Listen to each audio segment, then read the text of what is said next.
podem contar com essa parceria. Nas farmácias Deon, medicamentos de uso contínuo, tem descontos especiais, perfumaria e termocosméticos, tudo para o seu bem-estar. Agora, um só lugar.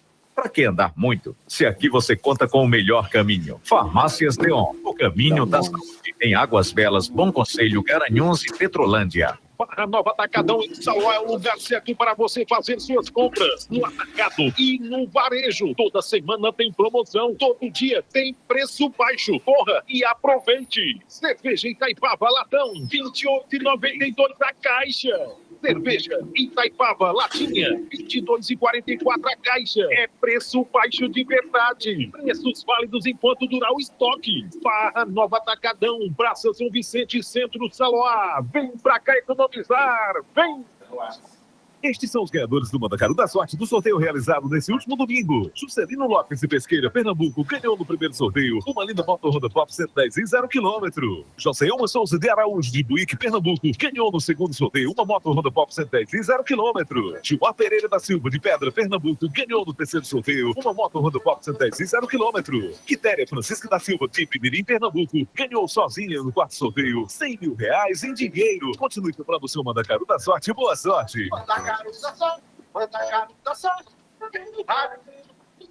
Aqui serviço virtual, estude de onde quiser e conquiste uma bolsa de até 100%. São mais de 1.000 polos EAD por todo o Brasil. É isso mesmo, Celso. Para quem quer dar um up no seu currículo, pode fazer sua faculdade na Cruzeiro do Sul Virtual no Polo Garanhuns. Estude à distância com a mesma qualidade do ensino presencial. Matrículas gratuitas para o segundo semestre em mais de 200 cursos de graduação e pós-graduação. O Polo Garanhuns fica na Avenida Rui Barbosa, 488, Heliópolis, no Rui Barbosa Mall. Ligue 999020363.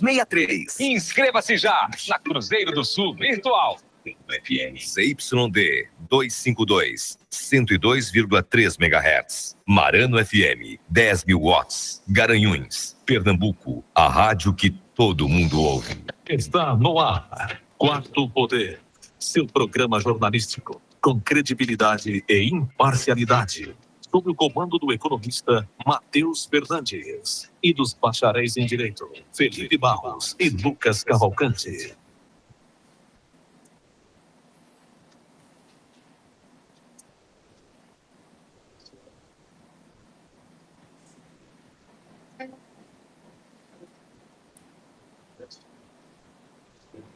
Matheus Fernandes. É isso aí, meus amigos. 12:02 na 102,3 FM, na Rádio Marano, a rádio que todo mundo ouve. A partir de agora, o Quarto Poder, seu programa de política, economia e comportamento. E comigo, de segunda a sexta, ele com belo topete, ele está hoje aqui, Lucas Cavalcante. Lucas Cavalcante. Boa tarde, meu amigo Matheus Fernandes. Boa tarde ao ouvinte da Rádio Marano. Rapaz, eu vou agradecer, eu elogiar meu topete aí, mas só vai ver esse topete se você acompanhar mais tarde pelo YouTube ou então agora no aplicativo da Rádio Marano, que já está transmitindo com imagem, tá? Lembrando, pessoal, que a Marano e Quarto Poder são multiplataforma, então a gente vai estar no Deezer, no Spotify, em todas as redes sociais aí, em todas as plataformas digitais. E conosco, lá de Belo Jardim, nosso querido amigo Felipe Barros. Boa tarde, Matheus. Boa tarde, Lucas. Boa tarde a todos os ouvintes da Rádio Marano. Estava esperando minha vinhetinha, mas não chegou. Eu entrei de supetão. Chegou. Manda de novo, Tony. Bota a prata aí.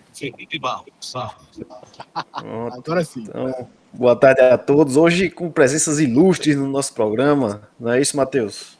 Exatamente. Hoje, inclusive, para a entrevista que a gente vai fazer logo mais, nós convocamos o time de peso, né? Convocamos peso político, tá? Armando Monteiro esteve aqui conosco, achou que a gente estava falando do peso físico dele, mas de fato a gente está falando do peso político de grandes figuras políticas para nos ajudar nas condições. Nossos professores aqui, tá? Aqui somos todos eternos aprendizes, mas temos grandes professores. Está o Tony ali na técnica, anos de rádio, mas temos uma colunista brilhante, que é a Priscila Krause, deputada estadual, e também o ex-ministro da Educação, um grande professor de vida, além da política, está aqui conosco hoje também, para bater um papo, que hoje a gente vai entrevistar uma das figuras mais ilustres do momento, da República Brasileira no momento, né? mas quem está nas redes sociais já sabe de quem a gente está falando, né, Lucas? Exatamente. Como é que é as nossas redes sociais? @QP4Poder, vai lá no Instagram, que a gente já tá publicando desde sexta-feira, né? Exatamente. Muita gente querendo mandar pergunta, o pessoal batendo papo com a gente, querendo entender, né?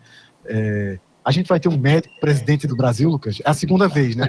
JK a gente teve lá atrás, ficou para a história, não esquecemos, mas eu queria pedir para todo mundo se preparar, pegar o radinho, né?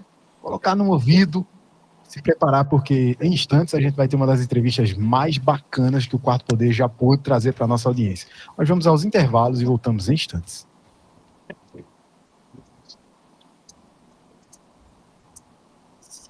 Quarto Poder, você sempre atualizado com o melhor conteúdo da notícia. E aí, estamos fora do ar? Estamos sim. Estamos sim, pode falar. Vou falar aqui, já cumprimentar. É um cheiro grande em Mendonça e um abraço muito grande e apertado em Mandetta. É uma alegria enorme para a gente ter você com a gente. Que legal. Essa conversa só vai para o YouTube mesmo, não vai para a rádio. Estou feliz de estar aqui. Você sabe que eu gosto muito do Romeu Krause. Ele é o quê? Isso. Meu tio. Na verdade, eu o conheci, Mandetta, através de tio Romeu, né? Ele falando, na época que ainda era deputado federal, e aí depois foi quando o Mendonça o trouxe para cá, para Pernambuco. E a gente teve um evento lá, aí junto com a Sociedade Médica, teve um evento lá. Mas não foi não, Mendonça, o primeiro a me falar sobre você, foi o Romeu. Romeu, eu fazia as provas para título de especialista na Comissão de Ensino e Treinamento Nacional, né? O cara quer ser especialista em ortopedia, ele tem que fazer uma prova, e a prova são 4 dias, prova oral. E ele é meu companheiro. Matheus Fernandes. Falei que era rapidinho, 12h06, estamos de volta. Deixa eu só apresentar de novo nossos colunistas, né? Bota a vinhetinha dela, Priscila Krause, nossa colunista também aqui, deputada estadual. Seja muito bem-vindo, Priscila. Priscila Krause. Boa tarde, muito bom estar aqui conversando com vocês e hoje mais especial ainda. Com certeza. Deixa eu também dar um alô para ele, nosso ministro da Educação, ex-deputado, governador, e tem tanta coisa para nos acrescentar sempre. Todas as segundas-feiras ele está aqui conosco. Seja bem-vindo, ministro. Obrigado, Matheus, Felipe, Lucas, todos do Quarto Poder. Alegria grande estar aqui com Priscila Krause, essa grande líder feminina e democrata pernambucana, e também do grande ministro, e sempre ministro, Luiz Henrique Mandetta, que nos brinda hoje com a participação do Quarto Poder aí na Marano FM de Garanhuns, falando para Garanhuns e falando para todo o agreste pernambucano, até para Alagoas, que é muito próximo, grande, viu, Mandetta? Acho que a gente pega até algumas rádios da Paraíba, salvo engano. Exatamente. Ótimo. 42 municípios. Hoje a gente vai ter o prazer, né, de estar entrevistando ele, recebendo ele aqui nos microfones da Rádio Marano e do Quarto Poder, para mais de 1 milhão de pessoas para poderem ouvir, né? São 42 municípios que circundam estados vizinhos, além do estado de Pernambuco, mas o ministro Mendonça Filho já antecipou quem estará aqui conosco hoje. Ele que é médico de formação, ortopedista, né? Cuidou muito tempo desta formação, esteve muito tempo imbuído nessa formação. Ele é sul-matogrossense, ele que tem 56 anos de idade, já foi secretário de saúde de Campo Grande, já foi deputado federal por 2 oportunidades, foi ministro da saúde desse país, desse Brasil tão grande, né? Nosso ministro da saúde teve uma das melhores atuações em tão pouco tempo que esteve à frente, mas marcante por sua defesa pela vida e pela saúde. A partir de agora, a entrevista do Quarto Poder com o ministro, ex-ministro Luiz Henrique Mandetta. Quarto Poder, entrevista. Seja muito bem-vindo, ex-ministro Luiz Henrique Mandetta. É um prazer receber o senhor aqui nos microfones da Rádio Marano e do Quarto Poder. Bom dia, Rádio Marano, bom dia, Matheus, Felipe, Lucas. Um abraço especial para o meu amigo Mendonça Filho, com quem tive a honra de ser deputado federal, ser liderado por ele e trabalhar no Congresso enquanto ele era ministro da Educação. E um cumprimento especial para Priscila Krause, Ela que é sobrinha do meu amigo Romeu, médico também, ortopedista, faz um trabalho fantástico para a sociedade pernambucana. A conheci ainda em 2013, 2014, numa das idas dessa ao Recife. É um prazer estar aqui com vocês e estamos falando não só pela rádio, mas como está na internet, estamos falando para o mundo hoje. Isso aqui não tem mais, acabou a distância. É verdade. Exatamente. Normalmente, eu tomo a liberdade de fazer. Normalmente, eu tomo. Volta abaixo. Volta abaixo. Opa, pronto. Agora tá tudo ok. Foi só um probleminha técnico. Normalmente, ministro, eu tomo a liberdade sempre de fazer a primeira pergunta aqui, tá? Para os nossos convidados. E é uma pergunta que é quase filosófica. Quem é Luiz Henrique Mandetta? De onde ele veio? Conte um pouquinho aí da sua história inicial. E por que escolheu a política também? Essa pergunta, ela é longa, mas eu vou tentar ser bem sucinto. Eu sou mais um desses meninos, filhos desses imigrantes que vieram por diferentes motivos.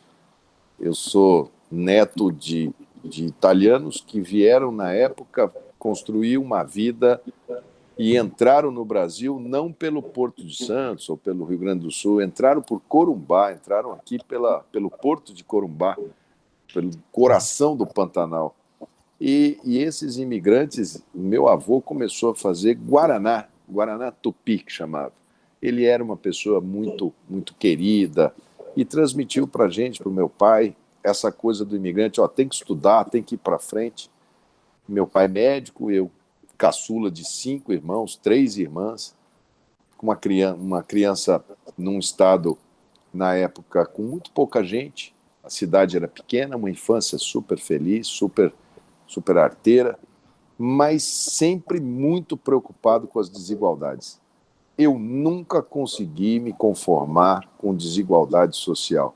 Eu estudei muitos anos no Colégio Salesiano, Colégio dos Padres aqui, tinham muitas obras sociais, me envolvi com meu pai trabalhando na obra de hanseníase, minha mãe trabalhando em política social dentro da cidade, trabalhando com mulheres vítimas de violência, minha mãe professora, meu pai médico, incutindo lá dentro de casa que tinha que trabalhar, que tinha que ter valores, que tinha que saber que a gente veio nessa vida para fazer a diferença para o próximo. Eu fui me encantando com a parte humanística, resolvi fazer medicina, estudei durante o curso de medicina, fiz ortopedia, porque eu sempre achei que o movimento, recuperar o movimento, era o que dava liberdade para as pessoas poderem exercer a plenitude das suas vidas. E dentro dessa área enorme de recuperar movimento, de dar condições para as pessoas, a infância. Aí eu fui para os Estados Unidos e me especializei em ortopedia pediátrica, que é o que eu faço, 0 a 18 anos. Crianças de APAE, crianças de pestalose, crianças que têm dificuldade de movimento, que nascem com defeitos. E quando eu me debrucei nessa área do conhecimento, eu conheci o drama das famílias. As famílias que muitas vezes são fragmentadas, um número de separações muito grande, mães que ficam com essas crianças autistas, crianças com síndrome de Down. Fui me envolvendo muito grande e vendo uma necessidade de ajudar para que esse drama pudesse ser diminuído. Por isso que eu me envolvi muito na época do Zika vírus também aí, que eu tive também fazendo as primeiras análises a campo.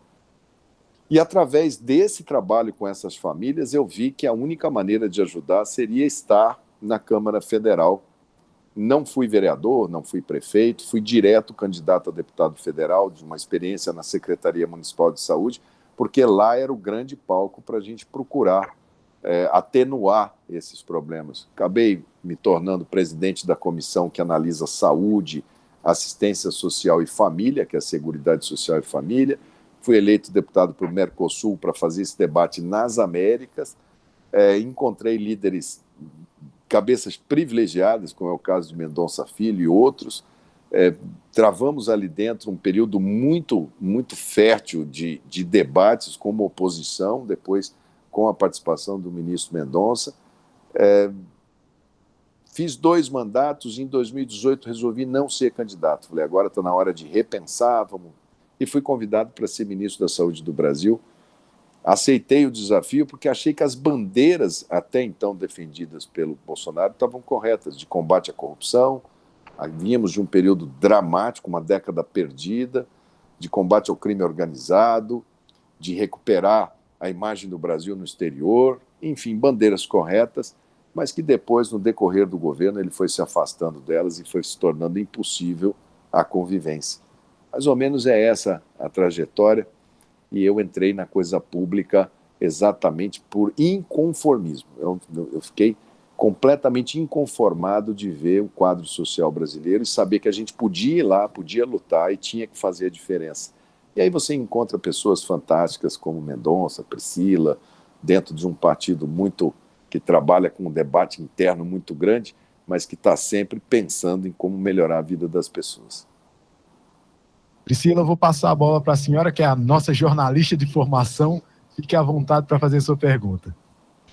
Tem um outro aspecto na sua formação, Mandetta, que para mim é muito importante, e eu queria que as pessoas conhecessem um pouquinho, que é dentro dessa sua formação humanística, sua formação religiosa. Você é um homem de muita fé. E eu tenho certeza que essa fé, ela deixa a gente inconformado também, porque ela nos aproxima muito, muito de Deus. Como é essa presença de Deus na sua vida, da religião, da religiosidade, dessa espiritualidade? Eu entendo, Priscila, que quanto mais a gente estuda, quanto mais você vai em torno à ciência, mais religioso a gente fica. Mais o mistério da fé provoca a gente a necessidade de acreditar em Deus, acreditar numa força maior. Eu sou católico praticante e eu tenho uma relação muito intensa com a minha religião. Nunca fiz disso motivo político, nunca usei a religião para fazer campanha, para nada disso. Eu tenho isso como uma coisa de família, meus filhos. Eu sou devoto de Nossa Senhora Aparecida, eu vou a Aparecida desde os meus 17 anos, todos os anos, já fui várias vezes no dia 12 de outubro, já fui em Romaria, já carreguei andor.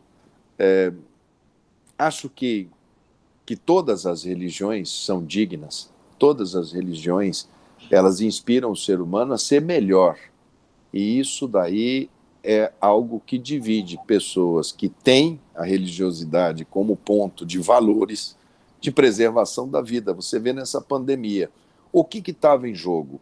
O que era a discussão? Olha, nós temos uma doença nova, ela vem fazendo um estrago, vem matando gente na Europa, nos Estados Unidos, em Nova York. Qual é a primeira coisa que Deus manda a gente fazer? Preservar a vida. A vida é um dom de Deus. Se você tem condições de preservar a vida, você deve fazer isso no máximo da sua intensidade. Não porque você quer, não porque você acha que seja necessário, mas porque você tem fé. E você tem fé e reze que ele vai mostrar a saída. E a saída, às vezes demora, é uma provação, mas vamos passar nisso juntos. A religião é o que te dá a base para você tomar muitas decisões que às vezes você precisa tomar e você sabe que vai ser duro, mas que você fala, não, eu estou certo porque é isso que espera o meu Deus. Eu tenho muito forte minha mulher, meus filhos, eu sou casado com a Terezinha há 31 anos, nós temos 3 filhos, a Marina com 29, Pedro com 26, o Caçula com 23, os 3 formados, os 3 estudaram, os 3 encaminhados também, muito forte na religião. É uma característica do povo brasileiro. Os evangélicos, os cristãos, os espíritas, enfim, todos aqueles que têm uma fé muito forte, eles tiram força, sabe-se lá de onde, para lutar.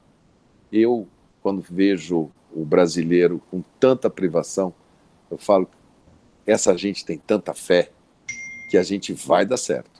É só a gente chegar a hora da gente fazer boas escolhas. Estamos aí, na véspera de um ano em que a fé vai ser decisiva para o futuro do Brasil.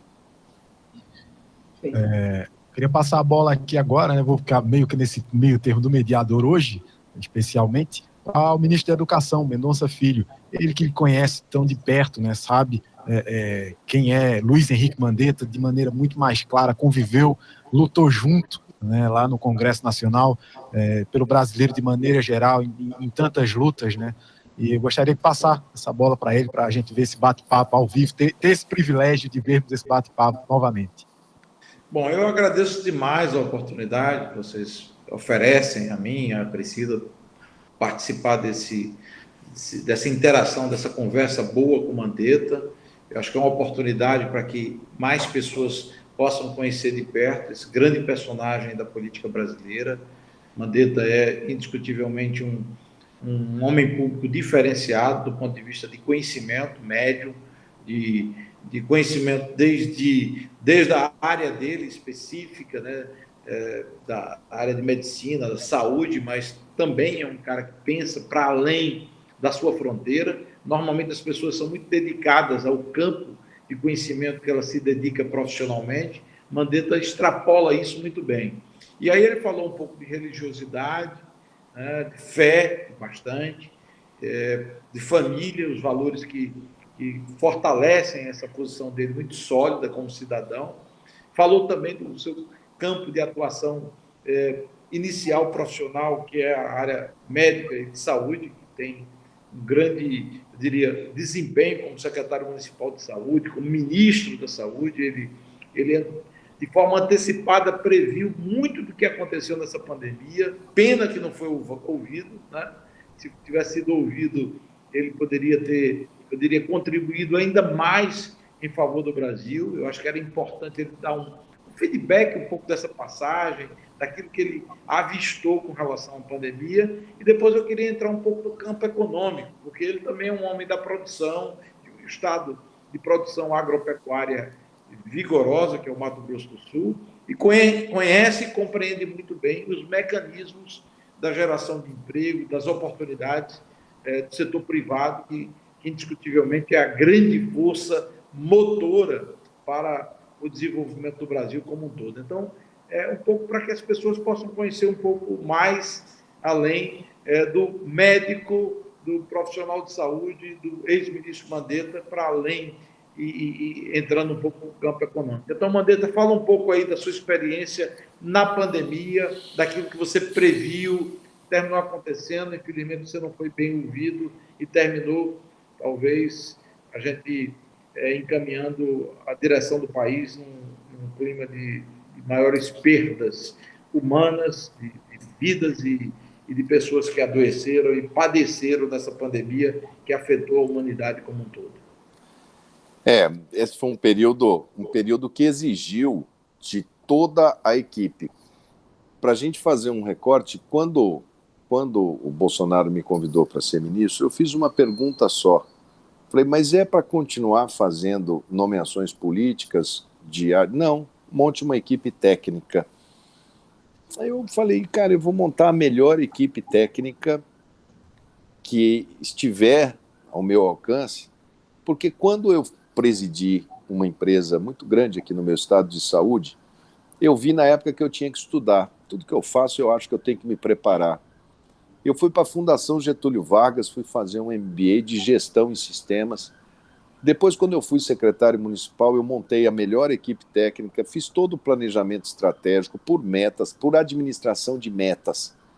E também me especializei em gestão pública, gosto de orçamento, gosto de números, gosto da administração pública e gosto da administração privada, são diferentes, mas todas convergem para um ponto em comum. Procure formar a melhor equipe e procure colocar metas para todo mundo. Todo mundo tem que saber, no primeiro dia do ano, que naquele ano ele tem que cumprir, ele tem que entregar. Na coisa pública, mais ainda, porque não existe dinheiro público, existe dinheiro que eles arrecadam em forma de impostos ou dívidas que fazem nosso nome e dão para esses gestores poderem fazer a diferença. A equipe era muito forte. Eu tinha Gabardo, que tem 43 anos de sistema de saúde, como secretário executivo. Eu tinha Wanderson, que é enfermeiro, pós-graduado, é um dos 3 melhores especialistas em epidemia do mundo. formado pelo CDC dos Estados Unidos, fez a epidemia africana, Wanderson foi para lá, a epidemia de febre amarela, foi ele que coordenou. Eu tinha a iluminação de ter chamado o melhor que nós tínhamos no Brasil para ser o meu secretário de vigilância. Eu tinha Erno Harzen, que foi o secretário municipal de saúde de Porto Alegre, que quando você mede todas as cidades, foi aonde melhor teve os números da atenção primária de melhora. Eu fiz por análise de currículo, eu entrevistei, fui formando e montei uma seleção. Como o presidente me pediu um trabalho técnico, 2019 foi um ano que a gente andou muito. O SUS devia, o Ministério da Saúde devia para Pernambuco dinheiro de 2014, 2015, 2016, 2017, 2018, leitos que não eram habilitados, obras paralisadas, UPAs paralisadas no Brasil inteiro, quase 600 obras paradas. Nós entramos com tanta foco que nós conseguimos, em um ano, pagar todas as dívidas de 2014 a 2019. Zerou, não tinha mais débito. Nós habilitamos 2.000 leitos de CTI em dezembro. A epidemia começou em janeiro. Nós com 2.000 leitos instalados, novos, dentro do país. Essa frota do SAMU que roda nas cidades, todo ano tem que trocar 20%. Eles ficaram 3 anos sem trocar. A frota estava velha, caindo aos pedaços. Nós trocamos 60% da frota em um ano.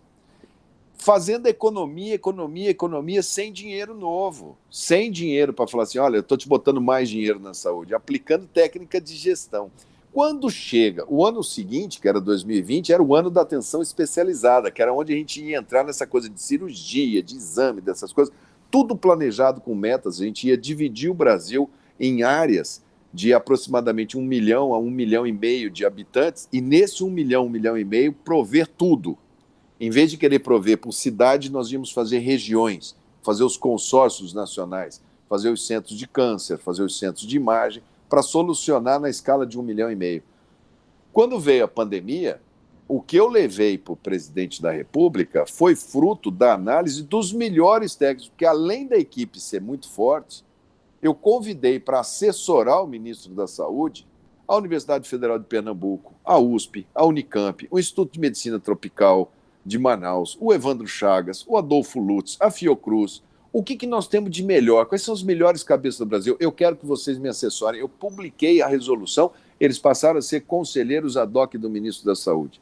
Nós ligamos o Brasil com a Alemanha, com a Inglaterra, com os Estados Unidos. O que os melhores, Israel, o que os melhores países em saúde pública do mundo estão fazendo, que nós vamos trocar informações. E aproximando, tentando fazer a ponte com a China, que era detentora de todos os equipamentos que a gente precisava.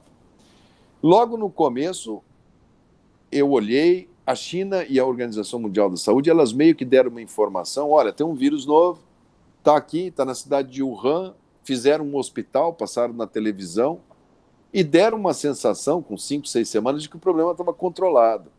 Nós já tivemos vírus novos, SARS, MERS, agora no passado recente, que ficaram só naquela região.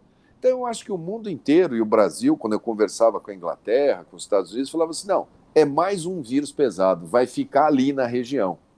Somente quando caiu o sistema de saúde da Itália, da Inglaterra, quando Nova York teve que fazer hospital de campanha, quando entrou em colapso, quando não tinha equipamento, que você via o Trump com uma máscara de papel na mão, quer dizer, a economia mais rica do mundo, o cara comemorando um pedacinho de tecido de 6 centavos de dólar que ele tinha conseguido trazer.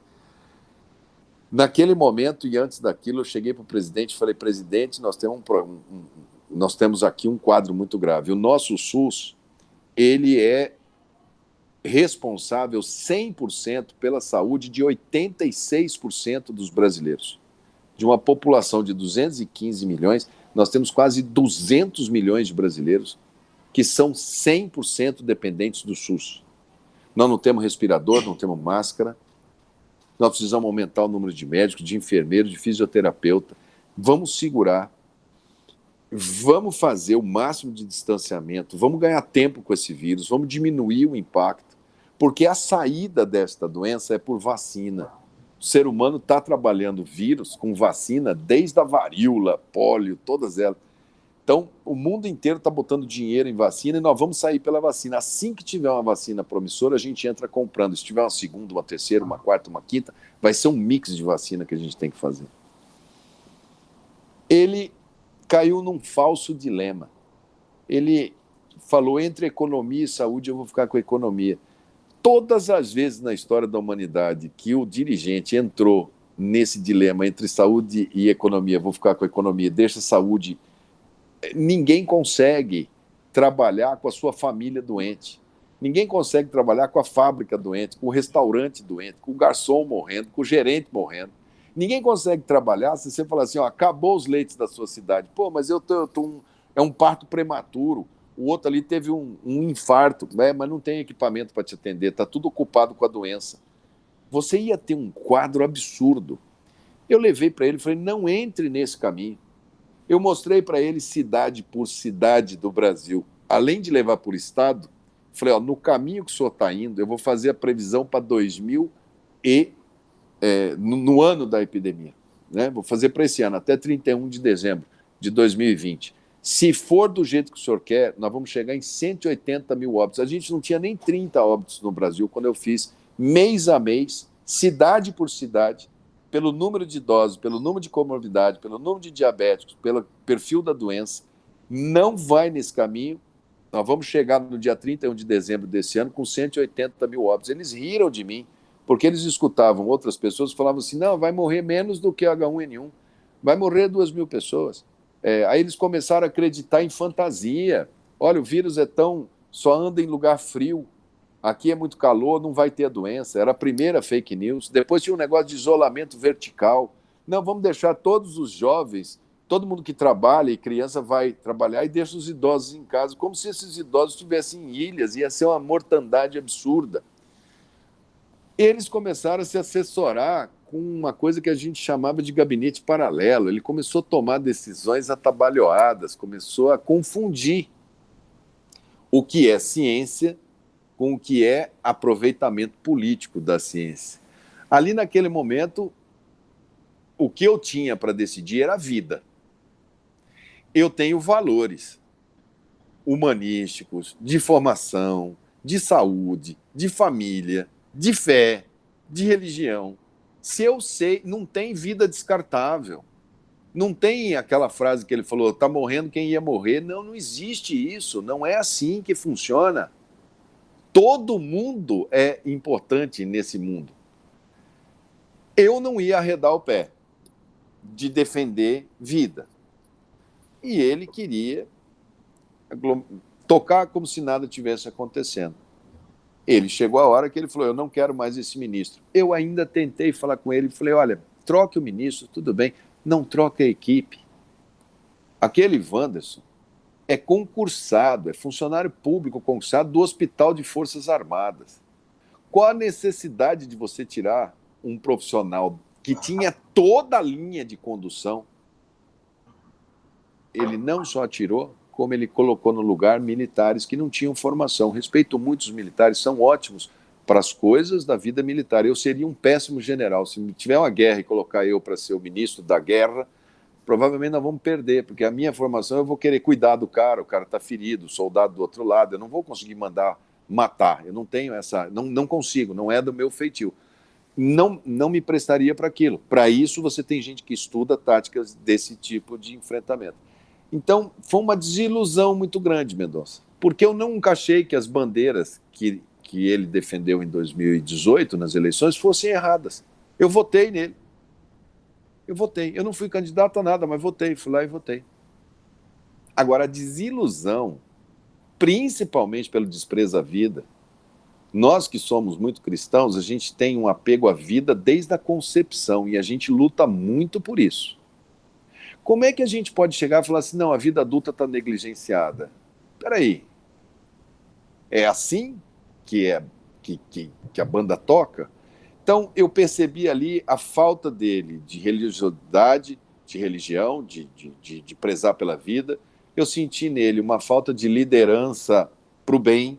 Ele liderou o Brasil num caminho de confronto.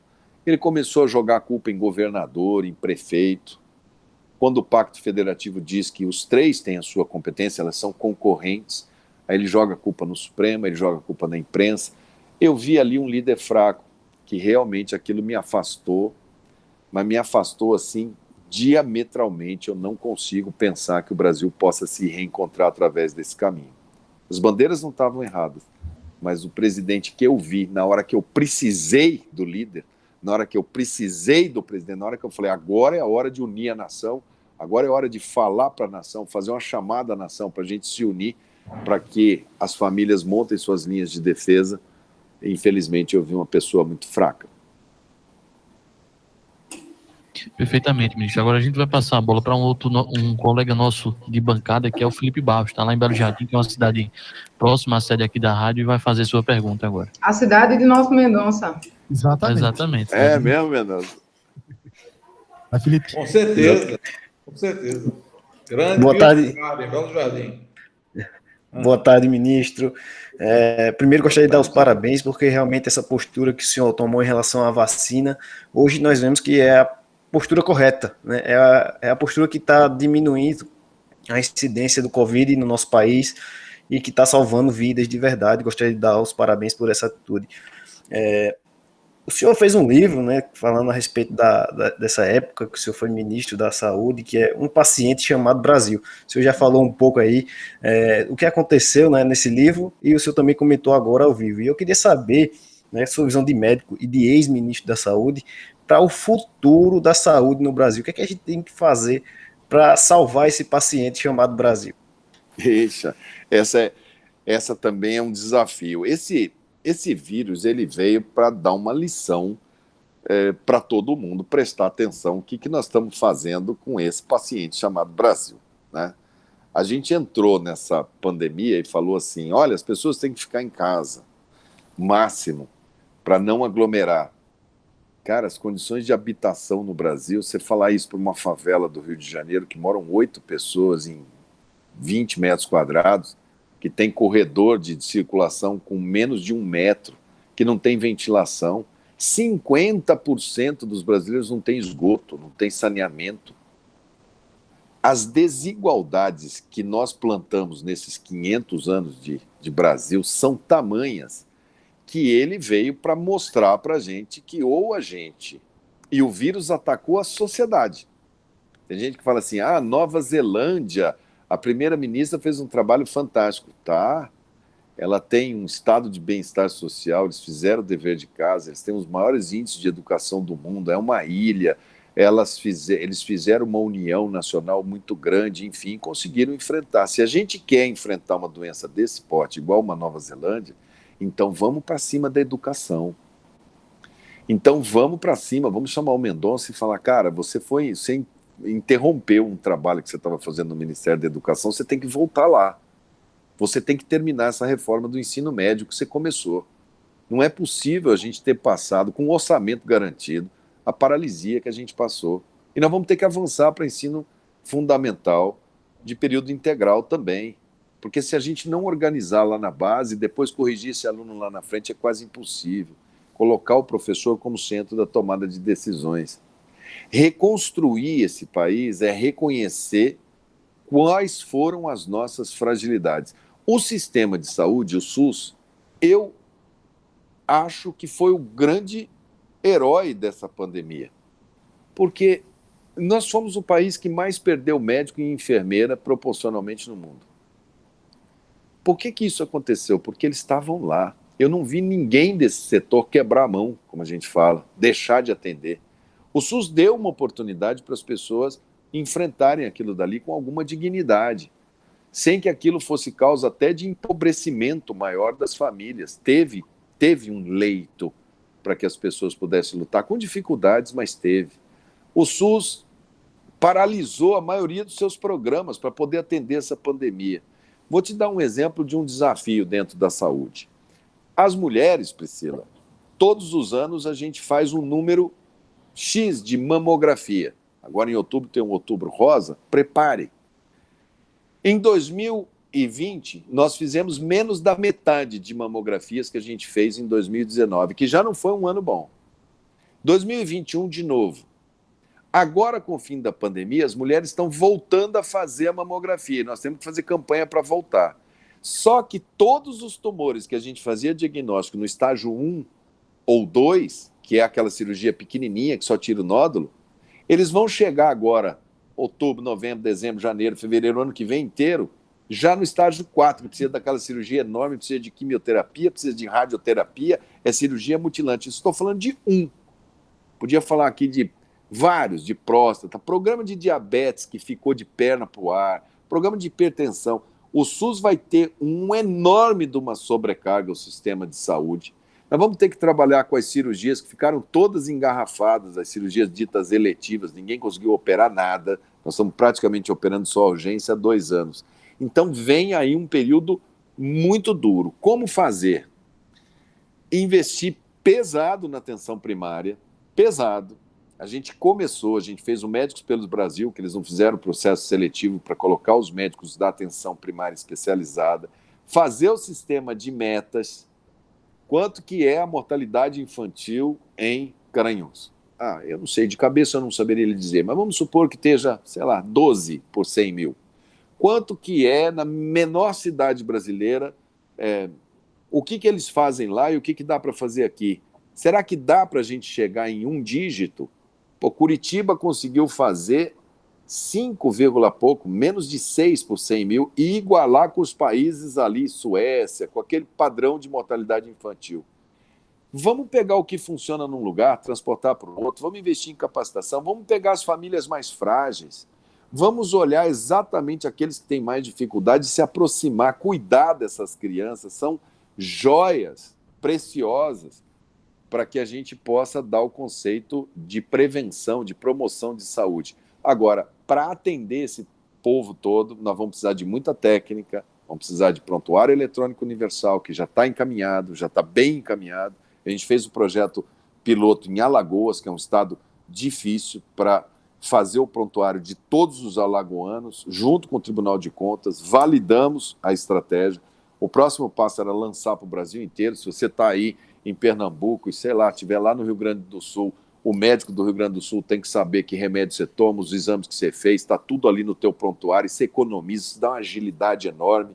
O SUS precisa investir muito em gestão, tem um caminho enorme para andar aqui do lado, que dá para fazer, trabalhar com os consórcios, população de 1 milhão, 1,5 milhão, para dar escala, para parar de ser essa coisa centralizada, sempre, a pessoa anda, fala, vou ter que ir para Recife, para poder ter minha chance. O cara do estado vizinho, o cara da Paraíba, vai para Recife, para poder ter a chance. Então, trazer esses núcleos regionais realmente para dentro da realidade da população, com policlínicas.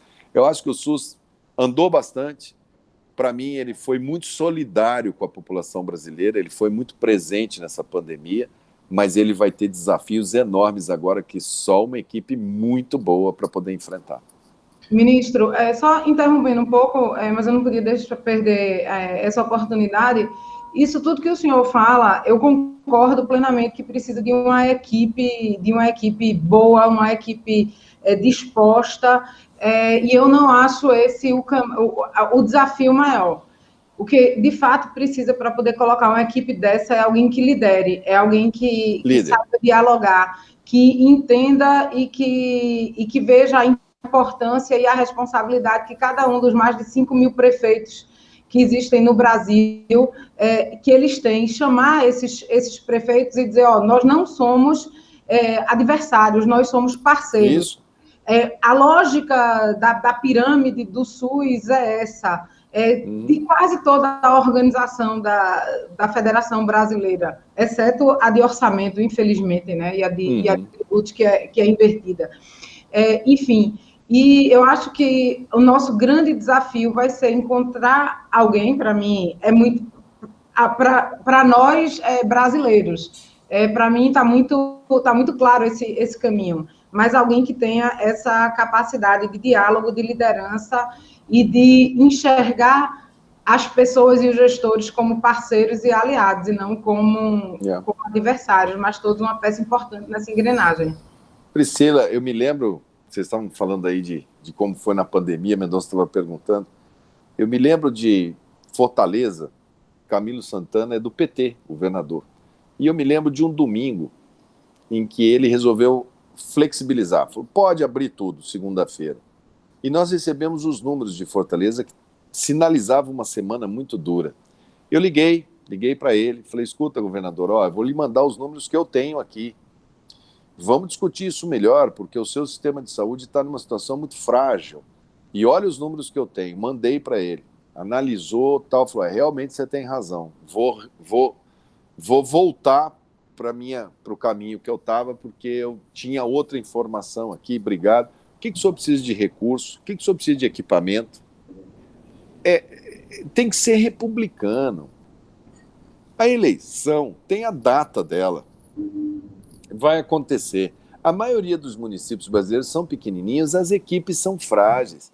O Ministério da Saúde, a Secretaria Estadual, tem que ajudar o prefeito que está lá numa cidade pequena, com uma secretaria com poucos técnicos. Nós temos a Escola Nacional de Administração Pública em Brasília, ENAP, está lá uma estrutura enorme, tem que certificar esse pessoal, tem que dar cursos de gestão pública. Só que isso parte, Priscila, da liderança. Eu lhe pergunto, você já viu um presidente brasileiro dentro de uma escola fundamental de 4º ano primário, eu ainda falo primário, gosto de falar primário, mas vamos lá, no 5º ano do ensino fundamental 1, como diz o Mendonça, com todas essas novas nomenclaturas, você já viu um presidente visitar para conversar com as crianças, com os professores, para dizer, olha, é aqui que é o assunto? Não, já vi ministro. Presidente da República, ele que tem que ir lá. Ele que tem que ir lá. Ele tem que sentar lá e falar, o caminho é por aqui. Tem que ter a decisão política e dar o exemplo. Não vai ser no ha-ha-ha, não vai ser no toma aí, mandei um dinheiro, toma uma emenda aí, pinta a escola. Escola não é obra, saúde não é o prédio do hospital, é a qualidade do professor na educação que está ali dentro fazendo a diferença e a qualidade do profissional de saúde que está fazendo a diferença. Você tem que estar do lado dos caras. Ministro, a gente vai para um breve intervalo, mas antes eu quero deixar uma perguntinha aqui já para o senhor se preparando, que é pela reta final. O senhor já falou, inclusive, que ano que vem temos eleições, né? Inclusive, o senhor estará num debate com o pessoal da CLP, um abraço para eles, Centro de Liderança Pública, eles que sempre promovem debates de muita qualidade, produzem artigos e estudos da melhor qualidade possível, e estará lá com o senhor Ciro Gomes e Eduardo Leite, no dia 12, às 19 horas, inclusive, indico, vou estar recomendando aqui ao longo da semana.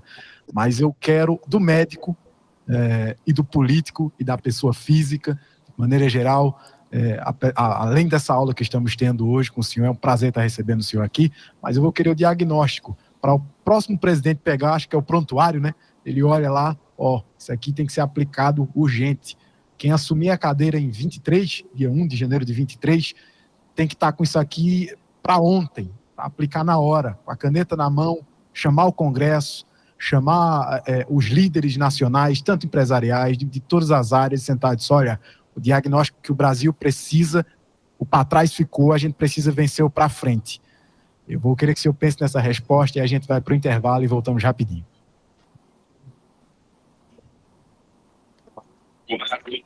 Quarto poder.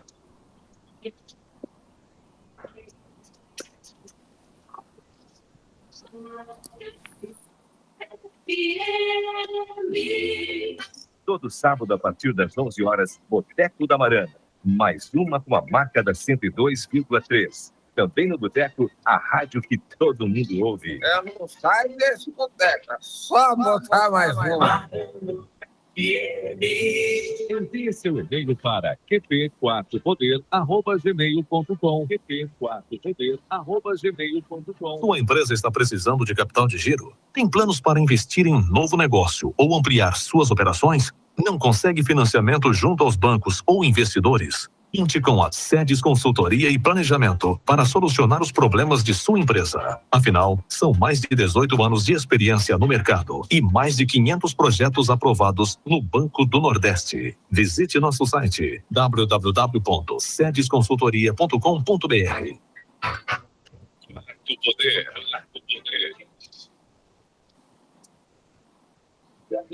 Matheus Fernandes. De volta, meus amigos, 12h49. Eu fiz uma pergunta muito simples, né? Muito facinha.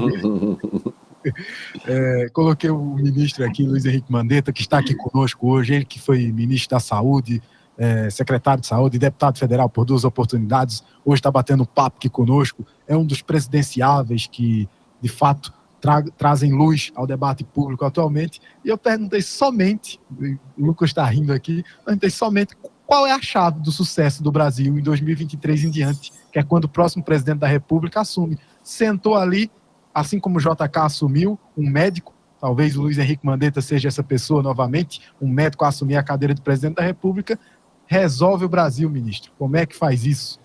É interessante essa analogia ao período Juscelino, porque aquilo era 1950 e você tinha um período Vargas, que ficou 15 anos, né, na ditadura, Vargas. Depois você teve um militar, que era o Dutra, e o país estava à beira de um ataque de nervos. Nós estávamos tendo crise uma atrás da outra, ia ter um choque provavelmente foi o período que o Brasil mais chegou perto de poder ter uma guerra civil. Se um dos dois lados prevalecesse, o povo brasileiro foi sábio e botou lá o mineiro médico Juscelino.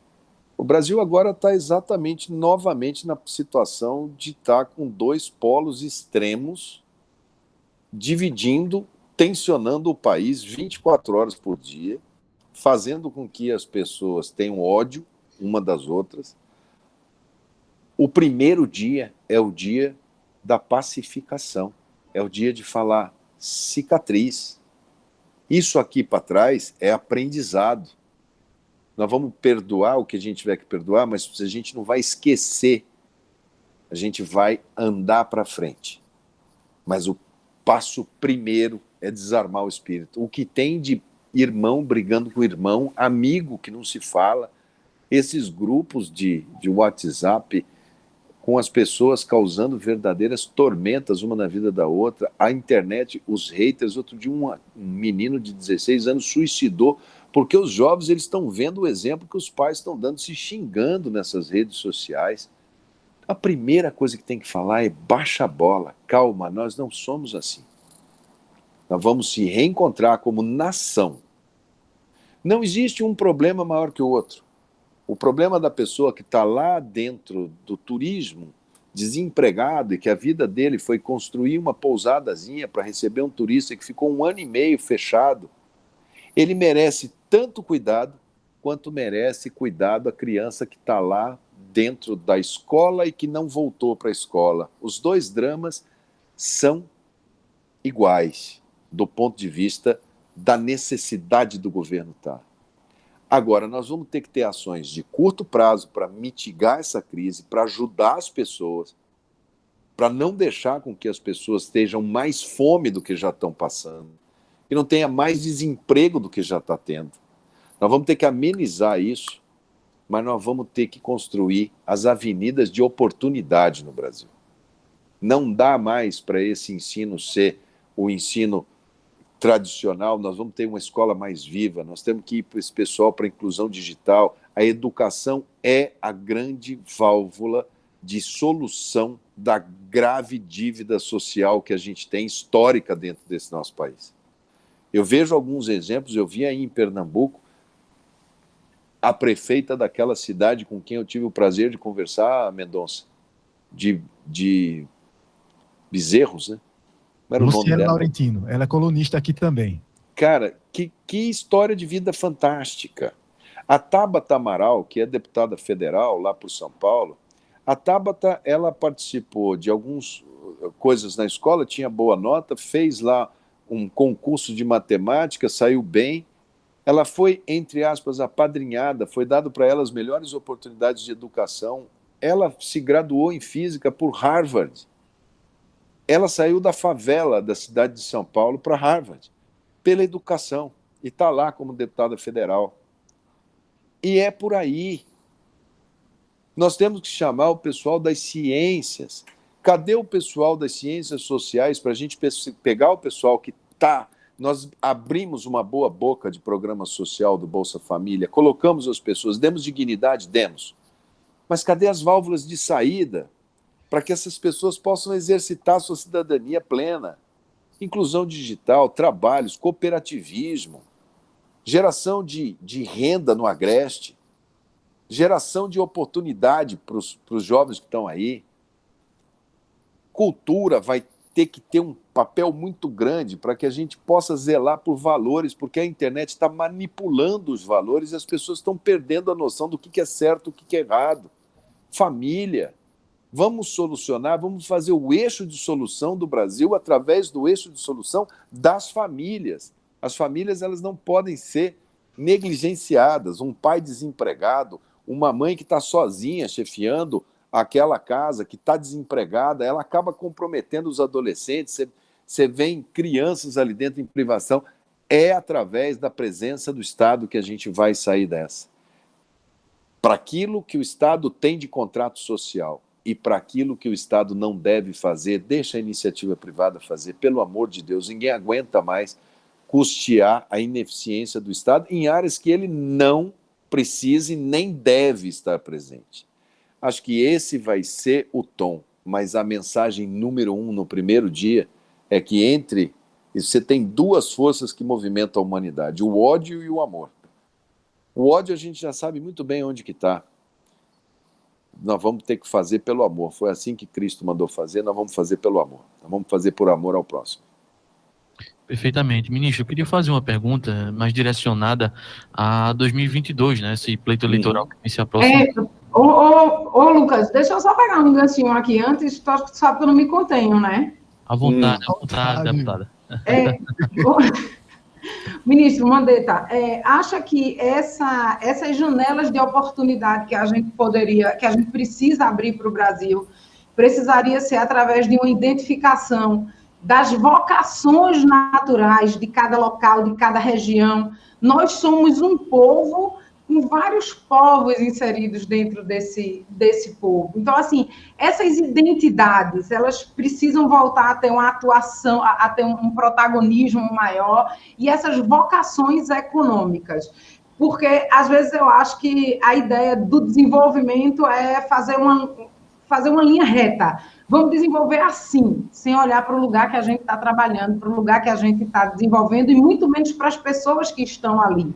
Como é a sua visão em relação a isso, essa questão da importância das vocações regionais e, às vezes, inclusive, mudar o que seria destino? Então, a gente está falando, a gente não chega no sertão pernambucano aqui, a gente não chega em Petrolina, mas Petrolina tinha um destino, que esse destino foi mudado por uma ação política de algumas pessoas, especificamente, inclusive de um correligionário nosso, Oswaldo Coelho, que disse: aqui vai ser um oásis. E Petrolina tem uma mudança de patamar, inclusive é uma das cidades com maior índice de saneamento básico. Por exemplo, o senhor falou, a média do Brasil é uma média de 50% da população sem saneamento. Em Pernambuco é 70% sem saneamento. A gente tem uma média de 28 e pouco por cento.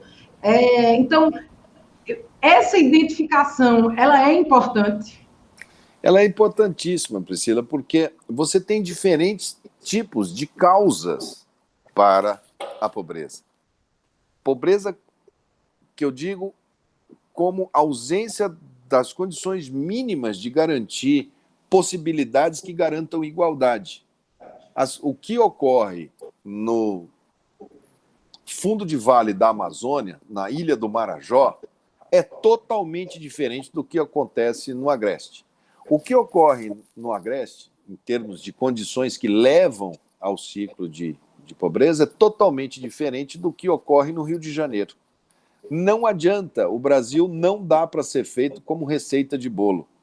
Todas as políticas que são feitas horizontais, valendo de Roraima até Porto Alegre, elas estão fadadas ao fracasso.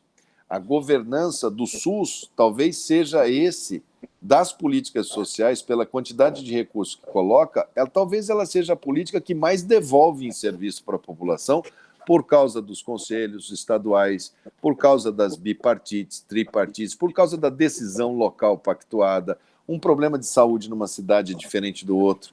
Talvez esse seja um caminho para a gente começar a enfrentar as situações de pobreza, que se expressam também de maneira muito diferente em cada um desses lugares. Mas não tenha dúvida nenhuma, a solução, e dentro de uma cidade, se você pegar Garanhuns, você vai ter um bairro que a política vai ser uma, e você vai ter outro bairro que a política é outra, porque as razões são diferentes do bairro A do bairro B. Para a gente chegar no ponto de fazer um trabalho personalizado por região, a primeira coisa que tem que ter é a capacidade de ouvir e perceber a vocação do lugar. E não existe lugar no Brasil que não tenha vocação. Eu fiquei vendo agora esse pessoal, Mendonça, comemorando as medalhas da Olimpíadas. E comecei a ver o pessoal do boxe. E você viu que Salvador deu um banho, né? O cara ganhava de onde é? Bahia, Salvador. Eu fui deputado federal, meu gabinete era vizinho de porta do Popó, no Acelino. Foi campeão mundial de boxe. Falei, por que você veio ser deputado federal? Ele falou, porque depois que eu comecei a lutar boxe, que eu vi que eu saí da minha situação crítica, eu vi que o boxe podia ser, e eu estou fazendo um trabalho social na periferia de Salvador, montando academias de boxe e procurando as pessoas na rua, procurando nas comunidades, o menino que tem uma índole, que tem mais conflito, o menino que tem uma complexão muscular, e o boxe vai ser muito bom, porque ele tem que estudar, ele tem que se alimentar, ele tem que fazer. Tem 15 anos que o Popó começou a fazer isso dentro de Salvador. Todo mundo comemorando as medalhas aqui, mas não viu que 15 anos atrás não tinha nada. E hoje eles são uma referência mundial, né? E aqui no Brasil, total, nacional. Foi a solução que ele viu dentro daquela estruturazinha pequena que ele tinha, um esporte barato que ele tinha, o nome, e ele virou exemplo para aquelas crianças. E assim vai Brasil afora. Assim vai Brasil afora. Todo lugar precisa ter as condições de estender a mão para que essas pessoas possam romper essa linha de pobreza. Elas têm direito a não serem dependentes do Estado. Perfeitamente, ministro. Vou retomar aqui minha pergunta. Já agradeço a Priscila pela pontuação, que é sempre perfeita aqui no programa. Mas eu queria falar sobre 2022 especificamente. A gente tem um cenário polarizado. De um lado, você tem o Lula agradecendo a existência da pandemia para desmascarar um governo, e do outro lado você tem o Bolsonaro, que imita pessoas acamadas de Covid, né, faltando ar, que foi uma das piores cenas que eu vi na minha vida, um presidente da República fazer algo nesse sentido. E fica muito claro que o caminho é uma via alternativa, uma via do equilíbrio, né? Muitos chamam de terceira via. E para isso é necessário viabilidade política. E essa viabilidade vem através da união dessas pessoas que estão aí nesse centro de equilíbrio. E o seu nome, obviamente, como já foi colocado aqui, surge, né? Em meio tanto pelo fato de ter enfrentado aí a pandemia, como por ter sido firme a seus princípios, né, durante o governo, e acabar sendo desligado dele por isso. E eu queria que o senhor me dissesse, é possível de fato uma união aí desse centro democrático, como tem se chamado, desse centro do equilíbrio, e se o senhor estaria disponível a liderar essa frente pelo equilíbrio, digamos assim? Ela não só é possível, como ela se impõe. Quando você tem, que a gente olha a pesquisa e fala assim, Lula tem tanto, Bolsonaro tem tanto, quando você vai ver quantos que não querem nem Lula nem Bolsonaro, e quantos que falam assim, não, eu estou decidindo porque ainda não tenho terceiro nome, passa de 50% da população. Mais da metade do Brasil está aguardando qual é o cardápio, quais são os caminhos. Esses dois, todo mundo conhece. O índice de conhecimento de Lula e Bolsonaro ultrapassa 98%. Não tem ninguém que não sabe o que vai acontecer no dia seguinte que você tiver um segundo turno entre esses dois. Você acha que o Brasil vai pacificar? Você acha que um dos dois tem condição de falar, calma, gente, para? Ou você acha que essa pauta vai continuar sendo a mesma? Eles trabalhando para dividir, criar ódio um contra o outro, para tentar permanecer num projetinho de poder. O povo é sábio. O povo brasileiro já demonstrou nas eleições de história do Brasil que ele percebe, olha. Existe uma maioria silenciosa em todo o território nacional. O pessoal não gosta de entrar em bate-boca de internet. Aí fica parecendo que só quem está batendo boca ali é que existe. Mas o homem de bem, o homem sensato, as pessoas, as mulheres, os idosos, os jovens, quando você olha as pesquisas, os jovens não querem votar em nenhum dos dois de jeito nenhum. As mulheres chegam a 68% de rejeição aos dois. Ou seja, é óbvio que isso faz com que todo mundo que veja essas pesquisas, o pessoal do PSDB, o Ciro, todos eles olham e falam assim, cara, tem um espaço enorme para a gente apresentar um caminho novo para o Brasil. Qual que é o meu trabalho? Qual que é o trabalho do Democratas? É dizer, sim, tem um trabalho novo, sim, para apresentar com muita garra, com muita coisa, mas partindo do pressuposto que a gente está aqui para unir. Se fragmentar, se tiver 4, 5, 6 candidaturas, você está conspirando para dar esse terror de ficar na polarização. A gente tem trabalhado, a Semineto tem feito um trabalho de muita habilidade, Mendonça tem ajudado, eu tenho feito esse exercício, já tem ali 9, 10 partidos que já fizeram esse diagnóstico, ó, não adianta, nenhum desses dois polos é caminho. Então tem o MDB, tem o PV, tem o próprio DEM, tem vários partidos que estão construindo propostas que sejam convergentes. A fase de nomes, eu acredito que para o final do ano, por novembro, por dezembro, você vai vendo os nomes que vão dar match, que vão dar a pesquisa, viabilidade, capacidade de diálogo, capacidade de harmonia, de abrir os espaços, de estar nos palanques estaduais. Eu acho que a gente vai ver muita gente surpreendida com posições que dão como certa, líquida e certa, de pessoas que vão olhar e falar assim, não dá para ir nesses dois extremos, é melhor a gente ir apostar num país que funcione melhor. Então, eu vejo que ela vai acontecer, ela vai se dar. Nós temos esse ano as regras das eleições para serem definidas agora, em outubro, que isso é importante para todo mundo. Depois nós temos a janela, que é o mês de março, para quais partidos. Tem gente no meu partido que fala, eu quero fazer campanha para o Bolsonaro. Ele vai chegar em março, se o partido falar para ele em dezembro, não, nós vamos ter candidatura. E ele fala, não, mas eu quero, ele vai mudar de partido. E tem gente que está lá num outro partido e vai falar, não, eu quero ir para o Democratas. Você vai ver a movimentação no mês de março. Depois disso aí, os partidos vão partir para suas convenções e os nomes vão sendo apresentados. Muita gente fala, e o tempo? O tempo tem muito pouca, nesse momento que a gente está passando, quem já está com o seu cérebro massacrado pelos extremistas, ele não vai conseguir sair, é muito difícil. Agora, a grande maioria do povo brasileiro quer o bom debate, quer saber, quer conhecer, quer saber de onde veio, olha e fala assim, cara, eu não conheço o Mandetta. Vem cá, o que você é? Essa pergunta que você me fez, de onde você veio? Que religião que é a sua? Como é que você vê geração de emprego? Como é que você vê educação? Se isso for feito com muitas vozes e com essa parcela enorme da população, isso vai ser uma força avassaladora na eleição. E quando eu vejo o Lula e o Bolsonaro, os dois juntos, falando, olha, não vai ter terceira via, olha, não vai ter, não precisa ter, os dois minando, é porque nós estamos no caminho certo. Os dois preocupados em não deixar acontecer, pode ter certeza que você está no caminho certo. Porque é muito óbvio que você vai ter uma eleição que essa terceira via vai para o segundo turno, seja contra Bolsonaro, seja contra Lula, vai ganhar, porque os dois se odeiam tanto que eles vão votar em quem vai impor a derrota ao outro. Então, nós temos uma campanha com inteligência para fazer, com brilho nos olhos, com pressa desse país funcionar, com mais respeito pelas mulheres. Aliás, Priscila, pelo amor de Deus, vamos incentivar mais mulheres na política. É tão diferente quando você tem uma mulher como gestora, interlocutora. É muito bom. Venham mais. Venham para a política. Sejam protagonistas. Porque vocês fazem a diferença nesse setor que está muito com o olhar. O Bolsonaro só faz o que ele faz porque ele se baseia em cima daquele homem ogro que acha que violência resolve tudo e que na mão grande vai levar tudo.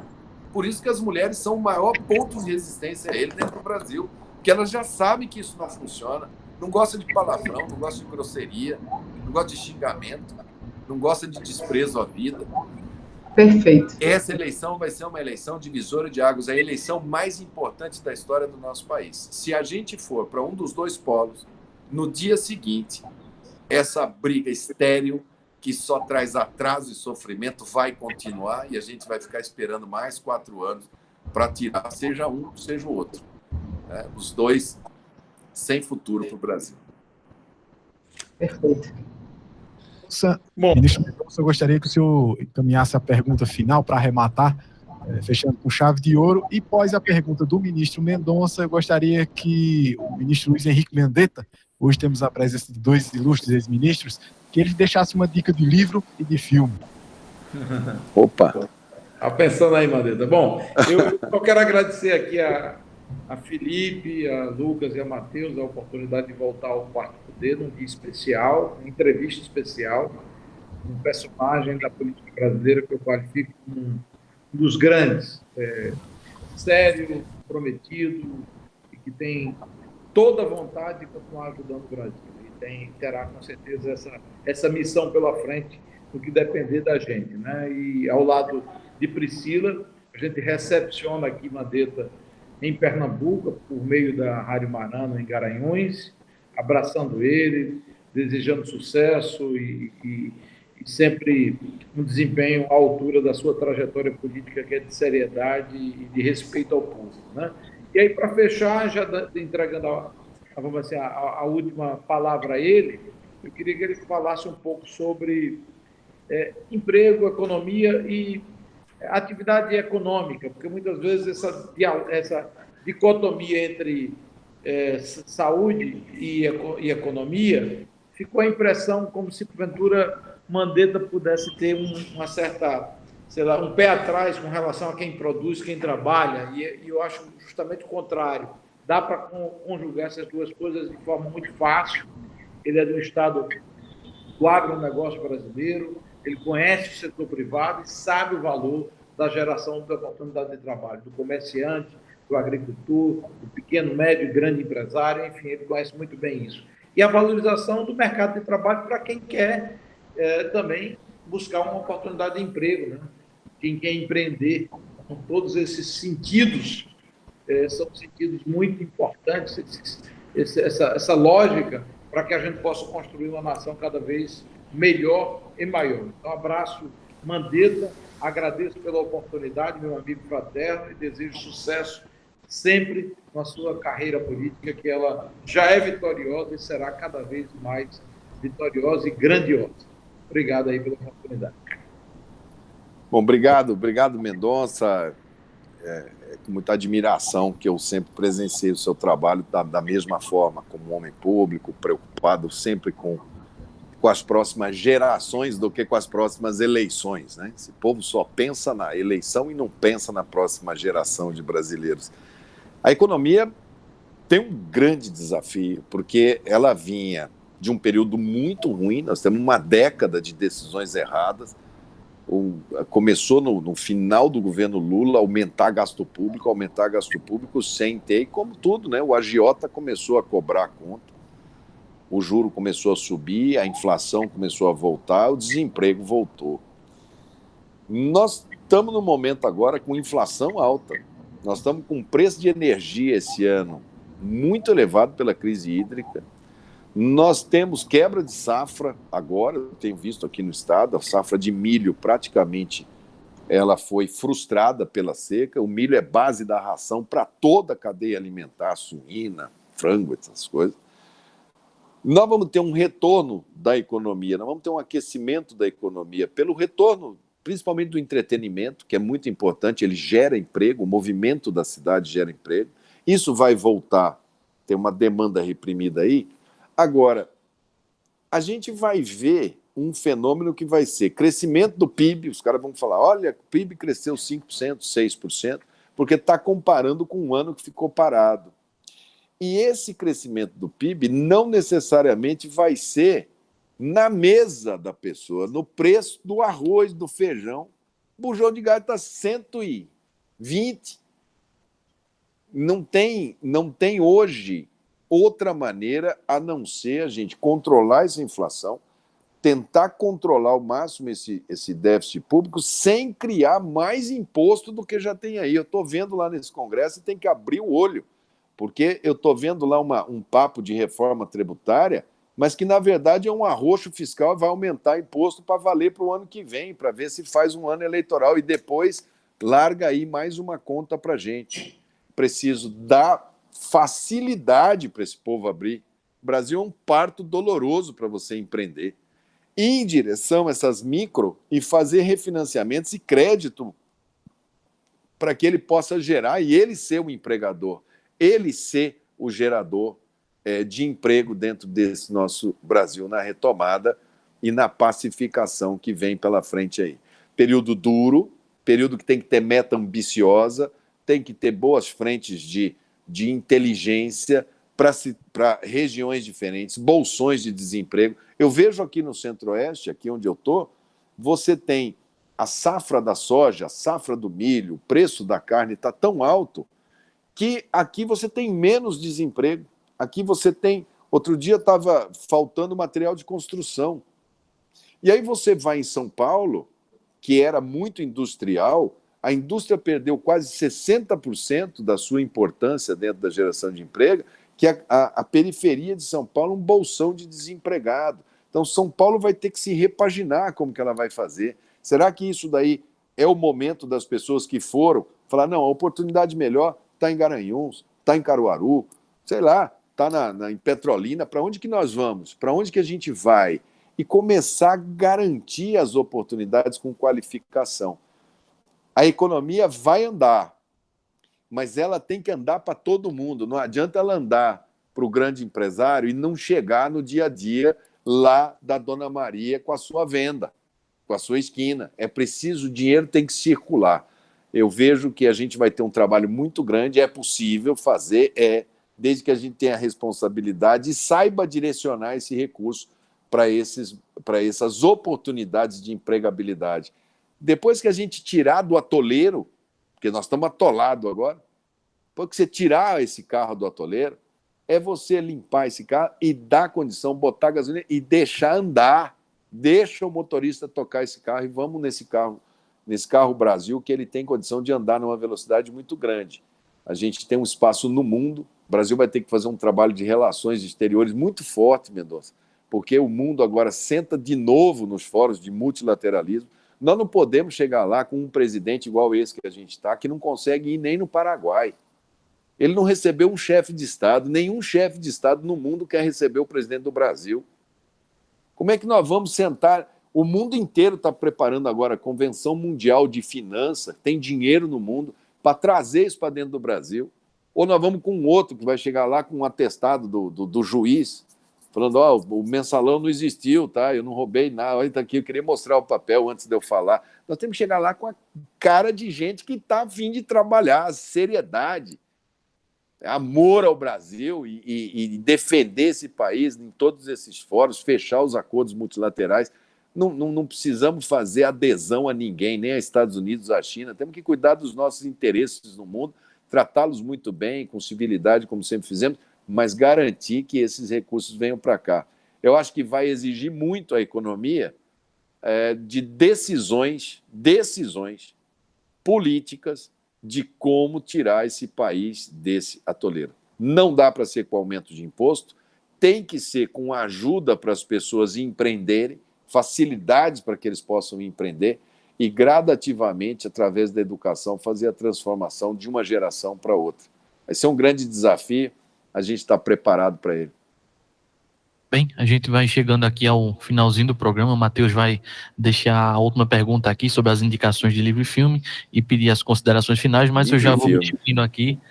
Agradeço muito ao Dr. Mandetta por ter concedido esse tempinho para conversar com o povo do Agreste.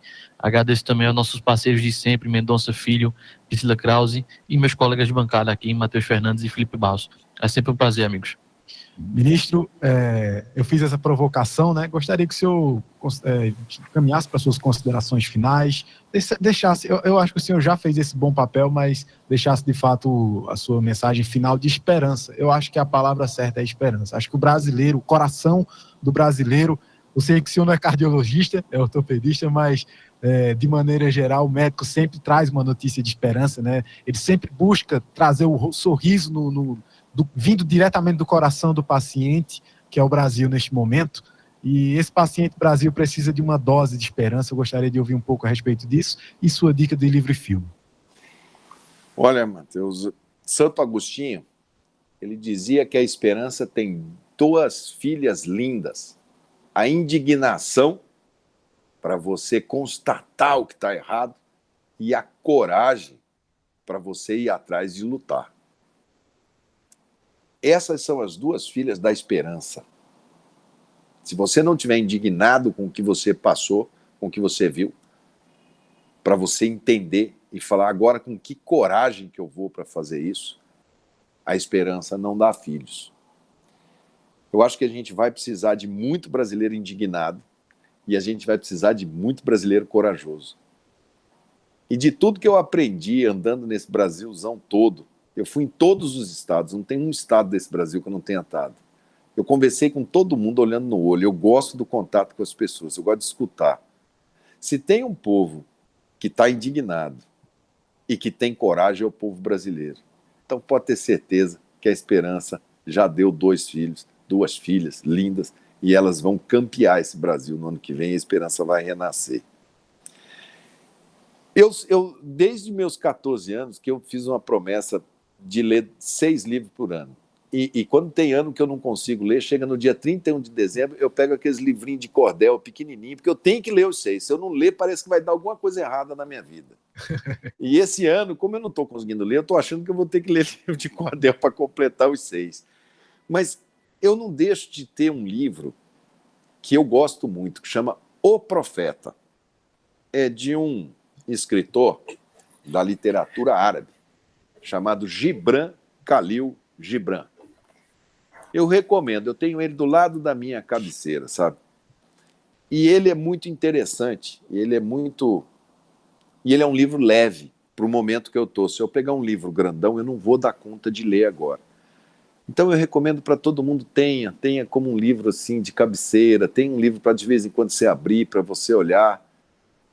O Profeta de Gibran Khalil Gibran. Eu acho que todo mundo vai se achar em algum pedaço dele ali, todo mundo vai encontrar uma mensagem muito, muito, muito inteligente, muito boa, que vai agregar muito valor. E filme, aqui em casa, na segunda-feira à noite, eu tenho 2 filhos, né? E agora na pandemia os 2 ficaram aqui em casa. E eu sempre falava para eles, cara, vocês têm que ver filme. Aquela coisa de pai, né? Antigamente que o filme era bom, não sei o quê, e eu comecei a instigar eles para assistir filmes clássicos antigos. Aí a gente assistiu Casablanca, Agora, eu assisti semana retrasada com eles aqui, um filme que eu tinha visto há muito tempo, que eu tinha até me esquecido daquele filme. Meu filho falou, pai, vamos assistir esse daqui. E eu revi esse filme, porque eu não estou indo em cinema já há 1 ano e meio por causa da pandemia. Esses filmes do Oscar eu ainda não vi nenhum, não vi nada. E a gente reviu Dança com Lobos. Filmaço! Não lembrava que era tão bom aquele filme, cara. Eu não consegui tirar, eu lembrava de algumas passagens do filme, mas eu não... Que filmaço, que filme bom. Muito, muito bacana, um ensinamento de vida, de solidão, de recuperação, de reabilitação, de coragem, de vontade de lutar, de perceber o lado certo decorrente da vida, as atitudes das pessoas, como você fazer suas opções. Um filme cheio de ensinamento. Então, os 2 que me impactaram aqui no último mês foram esses. Foi novamente ter assistido Dança com Lobos, que os meus filhos assistiram pela primeira vez, nunca tinham visto. Eu recomendo isso para os pais também. Pega aqueles filmes que vocês acharam que foi muito bom, que os filhos da gente não sabem que eles existiram. E é muito bacana. Eu falo, eu vou mostrar um da minha época, vocês mostram um da sua. Depois a gente discute saber qual cinema estava melhor. Até agora eu estou ganhando aqui de uns 5-0 deles, mas tem tido coisa boa. Mas o Profeta e Dança com Lobos, eu acho que tá de bom tamanho para o momento. Tendo a concordar com o ministro, tá? Os filmes antigos são bem boa, muito melhor qualidade. Tem coisa boa, né? Tem sim. Ministro, eu só tenho a agradecer e agradecer a parceria de todos que tiveram conosco. Lhe desejo sorte, ministro. Essa caminhada é dura. Para quem propõe curar as feridas do Brasil, assim como um médico cura o coração do seu paciente, ele tem uma luta muito grande, mas conte conosco, conte com o apoio das pessoas de bem desse país, ainda que acreditam que esse país tem um futuro brilhante e que tem um presente que pode fazer muito mais. Um abraço a todos, eu só tenho a agradecer e estamos aqui à disposição sempre. Valeu. Valeu. Um abraço, Mandetta. Valeu, Mendonça. Obrigado, Priscila. Você é um doce. Cheiro. Bota essa mulher para ser candidata aí, hein, Priscila? Vamos trabalhar. Vamos fazer a dupla para andar Pernambuco. Isso aí. Eu tenho que voltar porque não deu para responder o meu livro de perguntas, não. Tem mais perguntas. É mesmo, hein, Matheus? Você sabe que eu acabei de dar uma entrevista agora, 10 minutos antes de entrar no ar com vocês, para a rádio de Caruaru. Olha aí. Um abração para Raquel lá. Prefeita também, que é colunista. Nossa prefeita, eu tive a honra de ser votada lá. Lá eu vou. A minha sobrinha, filha do meu irmão, Priscila, chama Carla Mandetta. Casou com um menino aí da região e fez concurso. Ela é juíza e mora lá em Caruaru. Olha aí. Bom, olha aí. O senhor já com uma perna aqui, tá vendo? E eu já vou botar ela para fazer campanha. Juiz não pode fazer campanha, mas pode votar, né? Pode votar, bota ela para votar. Botar ela para votar aí. Então tá bom. Gente, obrigado. Beijo, valeu. Obrigadão. Muito obrigado. Até a próxima. 1h25 da tarde, a gente vai se despedindo por aqui. Eu só tenho a agradecer a todos. Foi um prazer enorme. O ministro Luiz Henrique Mandetta, ex-ministro da Saúde, secretário de Saúde também, foi deputado por 2 oportunidades e é um presidenciável, né? Um pré-candidato a presidente da República. Ele esteve conosco aqui nesta manhã, debatendo o cenário do Brasil e como curar o coração de um paciente doente, né, como o Brasil está, para um novo momento, um momento melhor. 1h26, eu vou me despedindo por aqui. Meninos, foi uma honra dividir esse espaço com todos. A gente volta amanhã, se assim o bom Deus permitir. Você ouviu Quarto Poder, seu programa jornalístico com credibilidade e imparcialidade. Sempre ligada em você, sucesso só.